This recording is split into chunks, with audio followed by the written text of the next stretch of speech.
যতদিন কোনো বস্তু সংসারে কাজে লাগে, এই সংসারে কেউ যতদিন দিতে পারে ততদিন তার মূল্য আছে।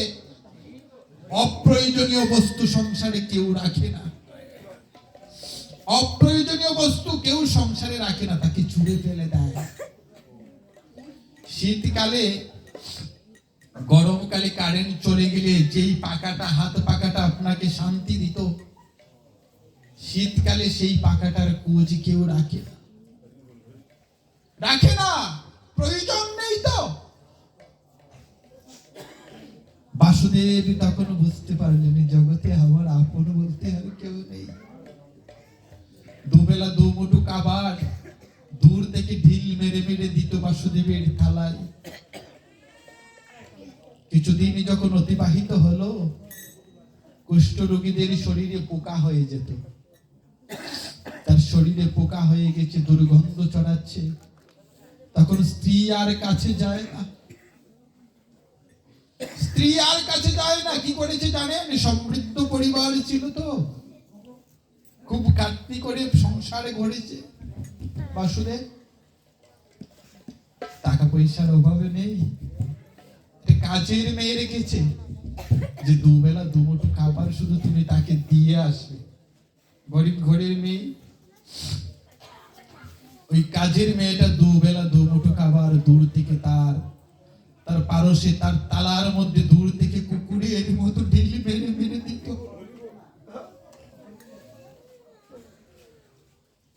এরকম নাকে কাপড় দি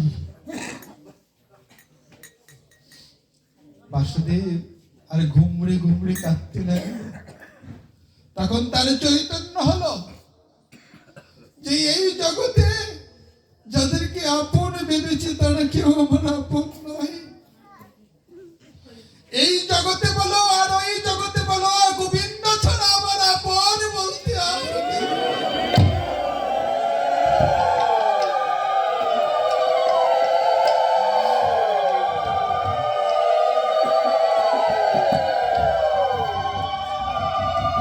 গোবিন্দ ছাড়া আপন বলতে আর কেউ নেই। বাসুদেব যখন বুঝতে পারলো যে অনাদিরাদি গোবিন্দ ছাড়া আমার আপন বলতে আর কেউ নেই, তখন বাসুদেব নয়ন জলে গোবিন্দকে ডাকতে লাগলেন, হে গোবিন্দ, হে গোবিন্দ, আমি আগে বুঝতে পারিনি, এই সংসারের মর্ম উপলব্ধি করতে পারিনি, আমি এই সংসারকে চিনতে পারিনি। জানো, আমি ভুল করেছি তোমাকে ভালো না বেশে, আমি ভুল করেছি সংসারকে ভালোবেসে। গোবিন্দ, তুমি আমাকে কৃপা করো, তুমি আমাকে ক্ষমা করে দাও। আর নয়ন জলে বেশে বেশে এই তালপাটার কুটিরে থেকে নয়ন জলে বেশে বেশে তিনি ভগবানের নাম গুণ কীর্তন করতে লাগলো। হরে কৃষ্ণ কৃষ্ণ কৃষ্ণ হরে হরে, হরে রাম হরে রাম, রাম রাম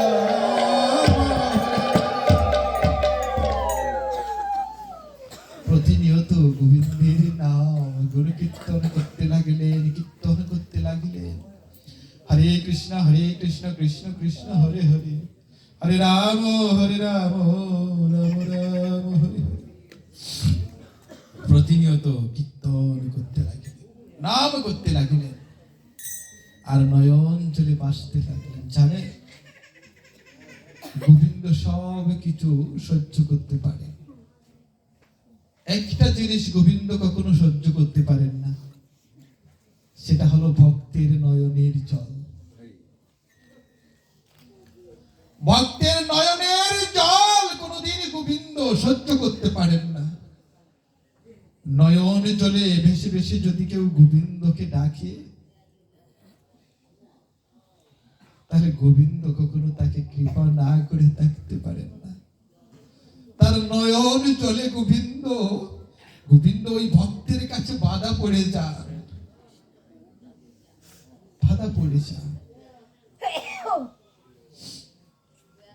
গোবিন্দ বলেন, যারা নয়ন জলে নয়ন জলে ভেসে ভেসে যারা আমার নাম করে যারা আমাকে ডাকে জানো, জগতে তাদের চেয়ে আপন আমার কাছে আর কেউ হয় না।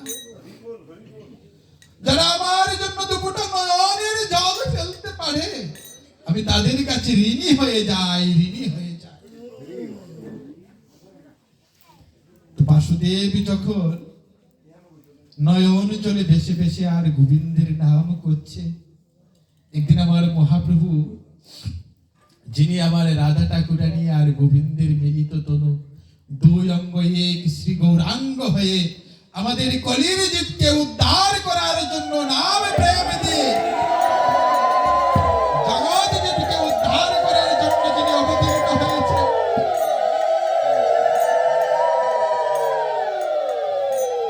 যে মহাপ্রভু জীবের দাঁড়ে দাঁড়ে গিয়ে বলছেন, ওরে একেবারে কৃষ্ণ বল, এই কলি যুগের নাম ছাড়া যে জীবের আর কোনো গতি নেই, ওরে আমি যে এসেছি তোদের উদ্ধার করতে, একবার কৃষ্ণ বল।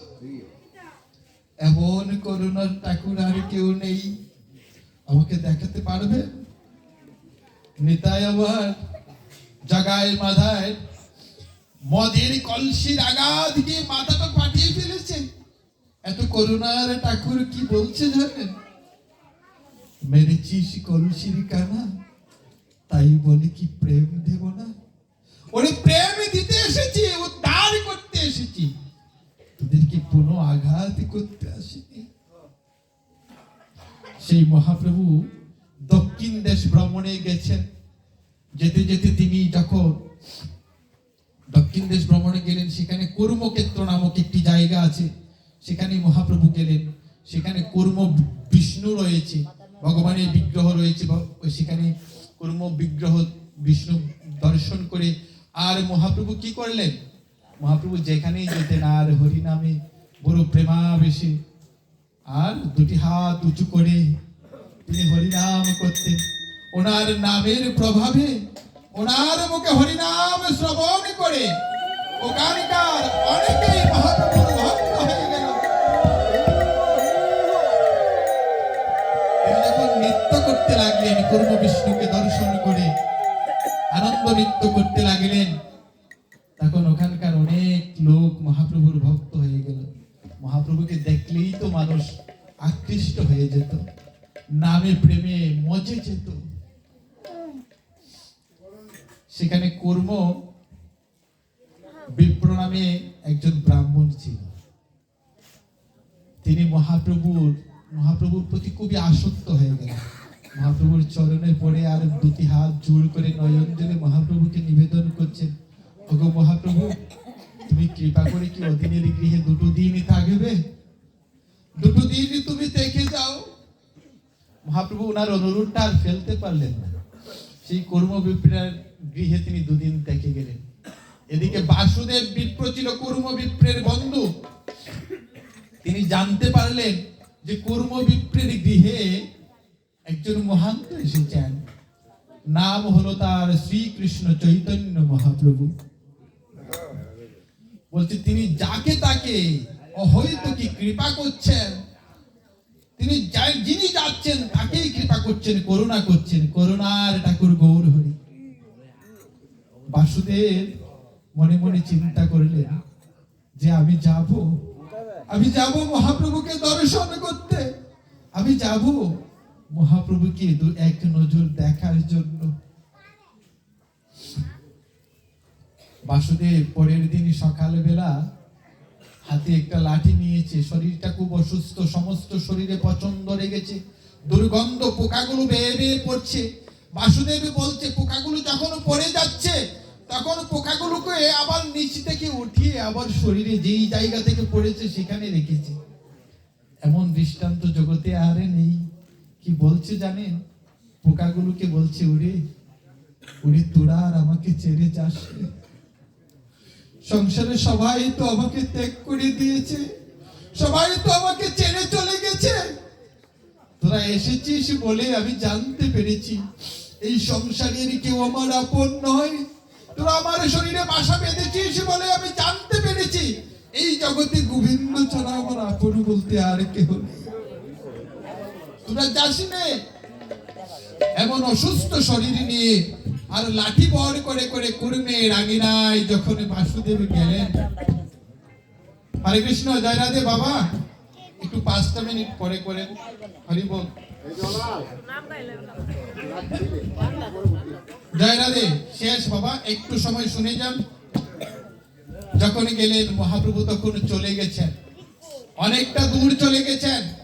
গিয়ে যখন শুনলেন মহাপ্রভু চলে গেছেন,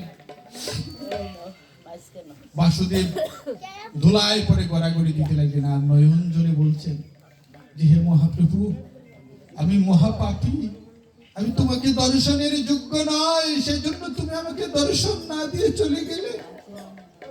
প্রভু, কৃপা করে আমাকে একটু দর্শন দাও, তুমি দয়া করো, করুণা করো। মহাপ্রভু অনেক দূর চলে গেছে,